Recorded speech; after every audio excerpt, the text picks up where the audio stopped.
നമ്മുടെ കഴിഞ്ഞ video light weight ട്രെയിനിങ്ങും ഹെവി വെയ്റ്റ് ട്രെയിനിങ്ങിനെ പറ്റി പറഞ്ഞപ്പോൾ കുറേ പേര് മെസ്സേജും കമൻറ്റിലും ചോദിച്ചു, എൻ്റെ കോച്ച് പറഞ്ഞിട്ടുണ്ട് വെയിറ്റ് ഇൻക്രീസ് ചെയ്താലേ മസിൽ ബിൽഡ് ആവൂ, അല്ലെങ്കിൽ റെപ്സ് ഇൻക്രീസ് ചെയ്താലേ മസിൽ ബിൽഡ് ആവൂ, എന്നും ലൈറ്റ് വെയ്റ്റ് ചെയ്തിട്ട് കാര്യമില്ല എന്നൊക്കെ. നിങ്ങളുടെ കോച്ച് അങ്ങനെ പറഞ്ഞിട്ടുണ്ടോ? യെസ്, അതിനെയാണ് നമ്മൾ പ്രോഗ്രസീവ് ഓവർലോഡ് എന്ന് പറയുന്നത്. നമ്മുടെ മസിലിനെ ചലഞ്ച് ചെയ്യുമ്പോഴാണ് മസിൽ ബിൽഡ് ആവുന്നത്.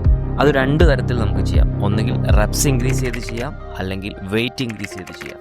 ഫോർ എക്സാമ്പിൾ, നമ്മളിപ്പോൾ ഡംബൽ ബൈസെപ്സ് കേൾ ചെയ്യുകയാണെങ്കിൽ നമ്മളിപ്പോൾ 7.5 വെച്ചിട്ട് ഒരു 8 റെപ്സ് നിങ്ങൾക്ക് ചെയ്യാൻ പറ്റുമെങ്കിൽ നെക്സ്റ്റ് ടൈം നിങ്ങൾ സെയിം 7.5 വെച്ചിട്ട് 10 or 12 റെപ്സോ ട്രൈ ചെയ്യാം. സോ അങ്ങനെ നമുക്ക് മസിലിനെ ചലഞ്ച് ചെയ്യാൻ പറ്റും.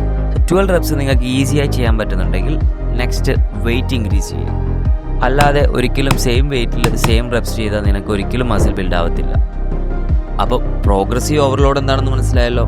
ഇതുപോലത്തെ ഇൻഫോർമേറ്റീവ് വീഡിയോസിനെ നമ്മുടെ പേജ് ഒന്ന് ഫോളോ ചെയ്ത് വെച്ച്. അപ്പോൾ നെക്സ്റ്റ് വീഡിയോയിൽ കാണാം. ബൈ.